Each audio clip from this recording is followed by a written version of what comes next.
சொல்லு. நாங்கள் என்ன பிச்சையா எடுக்கிறோம்? நம்ம பணத்தை வாங்கியே நம்மளுக்கு கொடுக்குறாங்க, நம்மளுடைய வரி பணத்தை தான் நம்மளுக்கு கொடுக்குறாங்கன்னு சொல்றாங்க. அதை கூட அவர் ஒரு நொடியும் எப்படி எல்லாம் சிந்திக்கிறார் தெரியுமா? நம்ம பணத்தை கூட நம்மளுக்கு கொடுக்கறது கூட நிறைய திட்டங்கள், இதை பண்ணணும் அதை பண்ணணும் யோசிக்கிறாரு.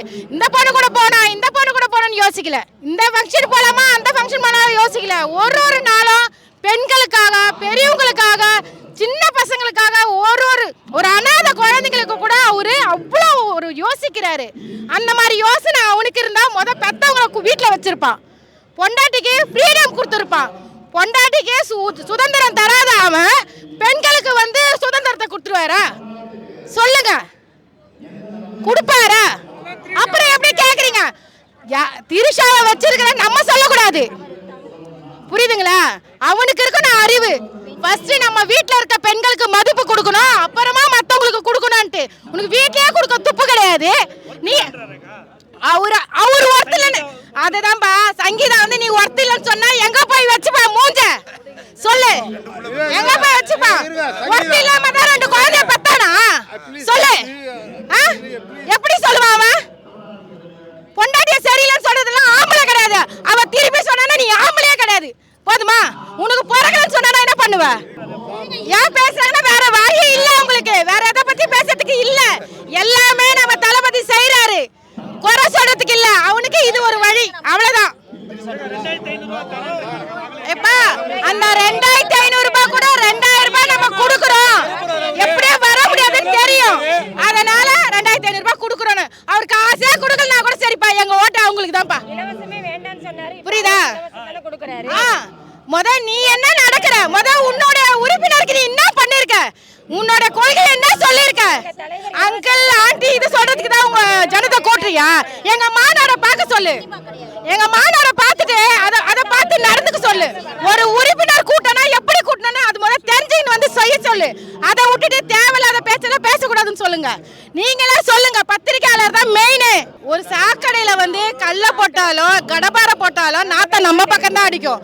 அதை பத்தியெல்லாம் நம்மளுக்கு பேச தகுதி கிடையாது. பெண்கள் ஓட்டு யாருக்கு?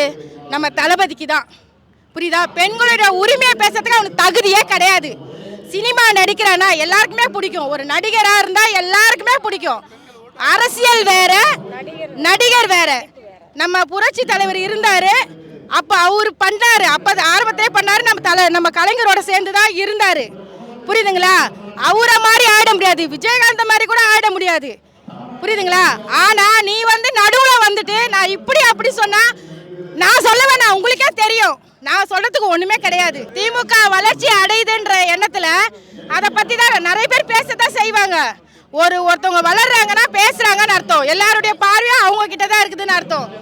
என்னைக்கு ஒருத்தவங்களை அழிக்கணும்னு நினைக்கிறோமோ அவங்க தான் வளருவாங்க. மாநாடு பயங்கர பிரம்மாண்டமாக நடந்திருக்குது.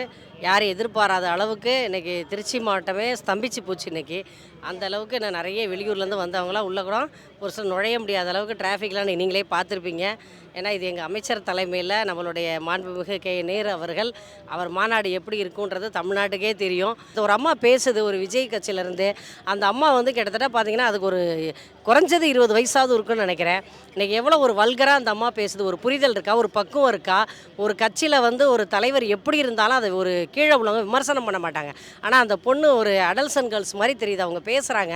இன்றைக்கி அவர் எங்கள் ஒரு சாதாரண ஒரு துப்புரவு பணியாளர் இத்தனை வீட்டுக்கார் வச்சுக்குவார், காசு உள்ளவங்க வச்சுக்குவான்னு இப்படி ஒரு தொண்டரை வச்சுருந்து இவர் வாக்கெடுக்க முடியும்னு எந்த நம்பிக்கையில் நிற்கிறாருனே தெரியல, புரியுங்களா? ஒரு நாகரிகம் வேணும். யாரை பேசினாலுமே இதுக்காக காசு இருக்கவங்க போகிற யாரை வேணாலும் வச்சுக்குவாங்கன்னு அவங்க தலைவர் அதை ஆமோதிக்கிறாரா? அந்த தைரியத்தில் அவங்க அந்த மாதிரி விமர்சிக்கிறாங்களா? எங்களுடைய வழிநடத்தல், எங்கள் தலைமைத்துவம் அப்படி இருக்காது. எங்கள் தளபதி அவர்களுடைய ஸ்டாலினின் மகளிர் படை இன்னைக்கு இல்லந்தோறும் பரப்புரைன்னு பெண்களுக்கு வாய்ப்பு கொடுத்து பெண்களுக்கு பாதுகாப்பு அளிக்கக்கூடிய ஒரு ஆட்சி அன்னைக்கு இருக்குது. எல்லாரும் பாதுகாப்பாக இருக்கிறத உணர்றோம். நாங்கள் முதல்ல கட்சியில் நாங்கள் இன்றைக்கி நான் ஓட்டு கேட்க நான் உள்ளே போனேன்னா எங்கள் தலைவர் என்னென்ன பண்ணியிருக்காருன்னு என்னால் பேச முடியும். கேட்க உங்களுக்கு நேரம் கிடையாது. அவ்வளோ ஸ்கீம்ஸ் அவரே கொண்டு வந்திருக்காரு, நிறைய திட்டங்களை சொல்கிறதுக்கே இன்றைக்கி நேரம் பத்தலை எங்களுக்கு. அவ்வளோ செஞ்சுருக்காரு, அதை சொல்லி நான் ஓட்டு கேட்பேன். இன்றைக்கி விஜய் என்ன சொல்லுவார்? அப்போ ஆப்போசிட்டில் இருக்கவங்களை விமர்சனம் பண்ணி தான் அவர் கட்சிக்கு வரணும், புரியுங்களா? அதெல்லாம் ஜெயிக்குமா? இன்றைக்கி மக்களுக்கு ஒவ்வொரு கடைக்கோடியில் இருக்கக்கூடிய ஒரு ஏழை எளிய மக்கள் கூட அவங்களுக்கு ஒரு புரிதல் இருக்குது, ஒரு பக்குவம் இருக்குது. இன்றைக்கி மகளிருக்கு இன்றைக்கி தலைவர்னா என்ன, இன்றைக்கி போய் நாங்கள் உள்ளே போய் இந்த இல்லந்தோறும் பரப்புரைன்னு வீடு வீடாக போயிருக்கோம். எங்களுக்கு எவ்வளோ வரவேற்பு தெரியுமா? வீட்டுக்குள்ளே கூப்பிட்டு உட்கார வைக்கிறாங்கங்க. எல்லாரும் உள்ளே வாங்க, நாங்கள் யாருன்னு தெரியுமா? நாங்கள் ஸ்டாலின் ஐயாவோட மகளிர் படை புதுசாக ஒரு படையை உருவாக்கியிருக்காரு. இல்லந்தோறும் போய் மகளிரை சந்தித்து பேசுகிறதுக்காக நாங்கள் உரிமையோடு உங்கள் வீட்டுக்கு வந்திருக்கோம், உங்களில் ஒருத்தராக வந்திருக்கோன்னு சொல்லும்பொழுது உள்ளே வாங்கம்மான்னு கூப்பிடுறாங்க. இன்றைக்கி அந்த அளவுக்கு ஒரு அங்கீகாரம், ஒரு மரியாதை இன்றைக்கி திராவிட முன்னேற்ற கழகத்திலேருந்து இந்த திராவிட மாடல் ஆட்சிக்கு கிடைச்ச ஒரு மிகப்பெரிய ஒரு மாற்றம். அது இது பெரிய சாதனை. ஏங்க அதான் அவர் முன்னாடியே தான் கேட்கணும். புரியுங்களா? அவர் 2 டிபார்ட்மெண்ட்டை பார்க்குறாரு. எங்கள் தலைவர் ஒரே டிபார்ட்மெண்ட்டை பார்க்குறாரு. அவர் குழப்பத்தில் இருக்கார். அப்படி தான் ஏதாவது ஒன்று பேசுவார். இது வந்து நீங்கள் அவரே அவர் மனைவியும் கேட்க வேண்டிய விஷயம். எங்களை கேட்டிங்கனாக்கா எங்கள் அமைச்சர்களும் பாவம், எங்கள் சிஎம்மும் பாவம். அவரை விட்டுருங்க. நாங்கள் எங்கள் டிபார்ட்மெண்ட்டை சரியாக கொண்டு போகிறோம், சரியாக வச்சுருக்கோம். ஏங்க இப்போ நாங்களாம் என்ன பணம் கொடுத்து வந்திருக்கோம்? நான் ஒன்று சொல்லட்டுமா? இன்றைக்கி நாங்களாம் ஒரு யூனிஃபார்மாக வந்திருக்கோம். நாங்கள் எல்லோரும் மகளிர் தின விழாக்காக நாங்கள் காசு போட்டு எடுத்தது. இன்றைக்கி ஒரு உணர்வோடு இன்றைக்கி அதை கட்டிட்டு வந்திருக்கோம். எங்களுக்கு இன்றைக்கி தான் மகளிர் தின விழா. எங்கள் சிஎம் பார்க்க வர்றதுக்காக நாங்கள் அப்படியெல்லாம் வந்திருக்கோம். ஒத்துமையோட நாங்கள் எல்லாம் அவருக்கு பேலன்ஸ்டாக நிற்கிறோன்றதை உறுதி செய்கிறதுக்காக வந்திருக்காங்க. இதை விட என்னங்க வேணும்?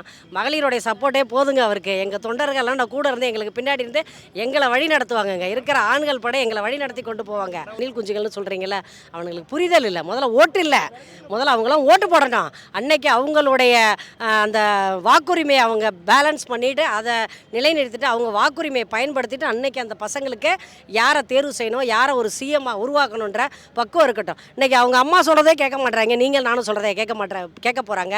அவங்க வந்து ரசிகர் கூட்டம். நாங்கள் அப்படி இல்லை, தொண்டர் படை. இது புரியுதுங்களா? அவங்க ரசிகர். இது வந்து சினிமா கிடையாது. இது வந்து ரியலாக நாங்கள் எங்களுடைய திராவிட மாடல் ஆட்சியில் ஒவ்வொரு விஷயத்தையும் நாங்கள் அனுபவித்தவங்க. புரியுங்களா? எந்த மகளிரும் மாற்றி ஓட்டு போட மாட்டாங்க. காரணம் என்னென்னு கேட்டிங்கனாக்கா அந்த பலனை அனுபவித்தவங்க உணர்வுபூர்வமாக பேசுகிறாங்க. அன்றைக்கி அதை போய் ஏன் யார் விமர்சனம் பண்ணலை?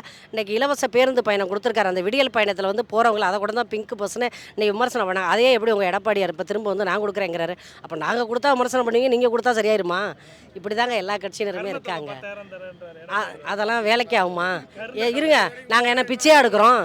இல்லை நாங்கள் ஏதாவது பேரிடரில் பாதிக்கப்பட்டிருக்கோமா? இப்போ ஏங்க உரிமை தொகை வந்து இன்னொன்று உதவித்தொகைன்னு கொடுத்தாலே அது தப்பாக போயிடும்னு அவர் உரிமை தொகைன்னு பேரை மாற்றி கொடுக்குறாரு எங்கள் திராவிட மாடல் ஆட்சி நாயகர். இவர் வந்து கருணை தொகைன்னு கொடுக்குறாரு. முதல்ல அந்த பேரை பார்த்தீங்களா நீங்கள்? எங்களுக்கு சாதாரணமாக ஒரு கல்லூரி பெண்ணுக்கு 1000 ரூபாய் கொடுக்குறதே புதுமை பெண் திட்டம்னு கொண்டு வந்திருக்காரு, தமிழ் புதல்வன் திட்டம்னு கொண்டு வந்திருக்காரு. நான் முதல்வன் திட்டத்தில் இன்றைக்கி எத்தனை பேர் இன்றைக்கி தொழில் முனைவராகி இன்றைக்கி வேலை வாய்ப்பு கிடச்சி இன்றைக்கி எவ்வளோ தூரம் வந்திருக்காங்க தெரியுங்களா? இதெல்லாம் எவ்வளோ பெரிய சாதனை. இதெல்லாம் எங்கள் கலைஞர் ஆட்சியில் தான் தமிழ்நாடே வந்து அதிகப்படியான முன்னேற்றங்களை கண்டிருக்கு. ஆனால் இந்த திராவிட மாடல் ஆட்சியில் தான் எல்லா மாநிலத்துக்கும் முன்னோடி மாநிலமாக எங்கள் தமிழ்நாடு திகழ்ந்துட்டு இருக்கு. ஏகப்பட்ட பசங்களுக்கு, காலேஜ் படித்த பசங்களுக்குலாம் வேலைவாய்ப்பு வந்து எங்கள் ஆட்சியில் தான் அதிகமாகவே கிடச்சிருக்குது. இப்போவுமே எங்கள் தலைவர் வந்து ஏகப்பட்ட கம்பெனியை தொழில்துறை கம்பெனிகளுக்காண்டி ஏகப்பட்ட பசங்களுக்காண்டி வேலைவாய்ப்பு உருவாக்கி கொடுத்துருக்காப்புல. அதனால் இனி வந்து தொடர்றதும் எங்கள் ஆட்சி தான் தொடர போகுது. அதனால் 200 சீட்டு அடிக்கணும் தலைவர் சொல்லியிருக்காரு. ஆமாம், நாங்கள் வந்து எப்போவுமே ஆறறிவு உள்ளவங்க. அதனால் வந்து தமிழ்நாடு தலைகுனியை விட மாட்டோம். மற்றவன்ல மாதிரி நாங்கள் வந்து இந்த 4 அறிவு 3 அறிவு ஜீவன் மாதிரி வாழ்கிற ஆட்கள் கிடையாது. நாங்கள் 6 அறிவு உள்ள மனுஷனுங்க. அதனால் திமுக காரன் இருக்கிற வரைக்கும் தமிழ்நாடு தலைகுனியை விட மாட்டோம் நாங்கள். ஆமாம், அரசியல்வாதிகிட்ட நீங்கள் அரசியலை பற்றி பேசுங்க. ஆமாம், கூத்தாடிகிட்ட போய் நீங்கள் அதை பற்றி பேசலாம். கூத்தாடியை போய் எங்கிட்ட பேசாங்கண்ணே. ஆமாம், எங்களுக்கு அவன் ஒரு ஆளே கிடையாதுங்க. அவனை போய் நீங்கள் எங்கிட்ட கம்பேர் பண்ணிட்டுருங்க. அவன் எங்களுக்கு ஆளே கிடையாதுங்க. ஆமாம், அதனால் எங்கள் திட்டங்களால் ஏகப்பட்ட மக்கள் பயனடைஞ்சிருக்காங்க. எங்களோட மக்கள் ஓட்டு எங்களுக்கு அதிகப்படியாக எங்களுக்கு கூட நாங்கள் தலைவர் சொன்ன மாதிரி 200 தொகுதிக்கு மேலே நாங்கள் ஜெயிச்சு காட்டுவோம். அது கண்டிப்பாக நடக்கும். எங்க காப்பி அடிக்குது, யார் பார்த்து காப்பி அடிக்கணும்னு இருக்கலாம். 75 ஆண்டுகால வரலாற்று சிறப்புமிக்க திராவிட முன்னேற்ற கழகத்திற்கு இதெல்லாம் சொல்லிக் கொடுக்குது. என்ன எங்களுக்கு என்ன அது இங்கே குட்டி கதையெல்லாம் இங்கே வந்து எப்படி சொல்கிறது, இந்த விஜய் சொல்கிறதெல்லாம் வந்து விஜய் வந்து அரசியலில் ஒரு தற்குறி. திருநெல்வேலி தொகுதியில் 100% நயினார் நாகேந்திரனை வீழ்த்துவோம். எதற்காகன்னு சொன்னால் நம்முடைய தலைவர் திருநெல்வேலி தொகுதி பாளையங்கோட்டை தொகுதி 1-1 அண்ணா அறிவாலயத்தில் வைக்கும்போது நம்முடைய தலைவர் சொன்னது திருநெல்வேலி சட்டமன்ற தொகுதியை நாம் இந்த முறை வென்றாக வேண்டும் என்று கண்டிஷனோடு சொன்னார். ஆக இந்த முறை நயினார் நாகேந்திரனுக்காக எத்தனை முறை அமித்ஷா வந்தாலும் சரி, நயினார் நாகேந்திரனுக்காக எத்தனை முறை மோடி வந்தாலும் சரி, திருநெல்வேலி சட்டமன்ற தொகுதியிலே திராவிட முன்னேற்ற கழகம் உதயசூரியன் உதிக்க தான் போகுது. நயினார் நாகேந்திரனை டெபாசிட் அழைக்க வைப்போம். எங்கள் திருநெல்வேலிக்கு வரட்டும், ஊர் ஊராக எங்கள் மாவட்டம் பூரா சுற்றட்டும், அழகாக அவங்க சுற்றிட்டு போவாங்க. அவங்க போகிற இடங்கள்ல அழகாக குற்றாலத்தில் குளிச்சுட்டு அங்கே அந்த செங்கோட்டையில் ஒரு பாடுற கடை புரோட்டா நல்லாயிருக்கும். அதில் 4 புரோட்டா சாப்பிட்டு அவர் போட்டு போவார். ஆனால் அந்த கிராமத்தில் அவர் போன உடனே என்ன செய்வாங்கன்னா, அந்த இந்த அணில் குஞ்சுகள் இருக்குல்ல, அதை விசில் அடித்து அப்படி போயிட்டுருப்பாங்க. அந்த வாக்குச்சாவடி அன்னைக்கு இந்த அணில் குஞ்சுகளுக்கெல்லாம் வாக்கு உரிமையே கிடையாது. அந்த கூட்டம் தான் விஜய் கூட்டம். அதில் விஜயெல்லாம் நாங்கள் ஒரு மேட்டராகவே போகிறதில்ல. எங்களுடைய இலக்கு என்ன, எங்களுடைய கொள்கைகள் என்ன, ஆழமான கொள்கைக்கு சொந்தக்காரன் திமுககாரன். அதனால் எங்களுடைய இலக்கு இப்போ எங்களுக்கு பார்த்தா எதிரி அதிமுக இருக்கும்னு நினச்சோம். இப்போ அதையும் அமித்ஷா விலைக்கு வாங்கிட்டாரு. நம்முடைய பழனிசாமி அமித்ஷாட்ட கொண்டு அடை வச்சுட்டாரு. அதிமுக இருந்தால் திராவிட முன்னேற்ற கழகத்துக்கு அதிமுகவுக்கு போட்டி அதை ஏற்றுக்குவேன். அது நமக்குடைய நிகரான எதிர்கட்சி. பிஜேபிகிட்ட கொண்டு அடை வச்ச பிறகு இந்த கட்சிக்கு எந்த இதுவும் இல்லை. பழனிசாமி எதிர்கட்சியாக வருவாரா இல்லையா என்பதை கேள்விக்குறி.